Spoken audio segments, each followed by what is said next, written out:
అమెరికాలో. నిజంగా ధర్మం కాపాడాల్సిన అవసరం లేదండి. ధర్మం ఆటోమేటిక్గా దానికి అది కాపాడుకుంటుంది. ధర్మాన్ని పట్టుకొని ఉంటే మనం కాపాడగలుగుతాం అంతే. ఈ సందర్భంలో ఒక 2 లైన్లు నాకు ఇంతకుముందు అనిపించినవి, అవి చెప్పి నేను ముగిస్తాను.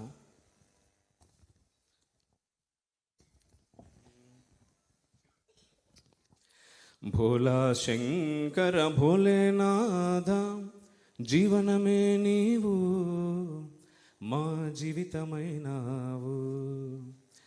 ఆది అంతయు నీవేనయ్యా, దీనులమే మేము, నీ దాసులమైనాము.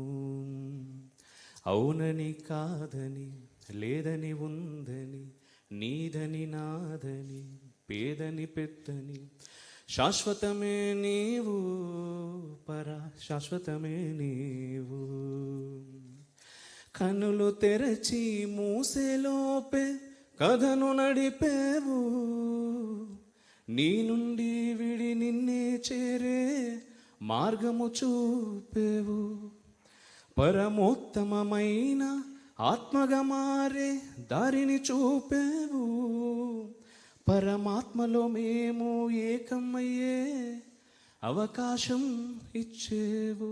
అవకాశం ఏంటంటే సద్గురువుల కృప. వారు మనల్ని చూస్తే చాలు అనుకునే దగ్గర నుంచి వారు మనల్ని నడిపిస్తున్నారు. వారు మనల్ని శాసించవచ్చు, వారు మనల్ని బోధిస్తున్నారు. ఆ బోధన మన అందరం కూడా వినగలుగుతున్నాం. వారితో పాటుగా మనము గాలి పీల్చుకోగలుగుతున్నాం ఈ భూమి మీద. ఇది చాలు, ఇంతకు మించిన అదృష్టం అవసరం లేదు. ఈ అదృష్టాన్ని తీసుకొని పూర్తి స్థాయిలో మనం మన ధర్మాన్ని పాటిస్తే అన్నీ అయిపోతాయండి, అన్నీ అయిపోతాయి. అంతకు మించిన సంతోషం వారికి అవసరం లేదు.